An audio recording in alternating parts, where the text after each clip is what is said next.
கஞ்சா கடத்தி வந்த ஆந்திர இளைஞரை கைது செய்து அவருடைய மனைவியிடம் கூகுள் பே மூலம் காவலர் லஞ்சம் கேட்ட ஆடியோ வெளியாகி பரபரப்பை ஏற்படுத்தியுள்ளது. ஆந்திராவிலிருந்து அரசு பேருந்தில் 10 கிலோ கஞ்சா கடத்தி வந்த ஆந்திராவை சேர்ந்த சரவணன் என்பவரையும், ஒடிசாவை சேர்ந்த ஸ்வஸ்திகா என்ற இளம்பெண்ணையும் திருத்தணி அருகே உள்ள பொன்பாடி சோதனை சாவடியில் போலீசார் கைது செய்தனர். அதனைத் தொடர்ந்து சரவணனின் மனைவி கீதாவிடம் திருத்தணி காவல் நிலையத்தில் பணிபுரியும் காவலர் பெருமாள் லஞ்சம் கேட்கும் ஆடியோ வெளியாகியுள்ளது. வந்து வாங்கிட்டு போயிட்டு உன் பாட்டுக்கிறேம்மா அனுப்புறேன்னு சொன்னேன். இன்னும் வைக்கல சார். வச்சோடனே உங்களுக்கு அனுப்புறேன் சார். நான் கொஞ்சம் உடம்பு சரியில்லை, ஹாஸ்பிட்டல் கிளம்பிட்டு இருக்கேன் சார். நான் இதோ ஒரு 10 நிமிஷம் கழிச்சு நானே பண்றேன் சார். உங்களுக்கு 20ஆம் தேதி வாங்கிட்டு போயிருக்கீங்க. டேட்டா வந்து 25ஆம் தேதி சார்.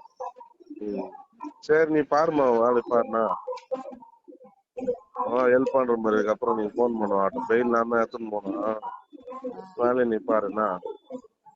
சார் அனுப்புறேன் சார். கொஞ்சம் உடம்பு ஒன்னும் தேவையில்லம்மா, நீ பாரு.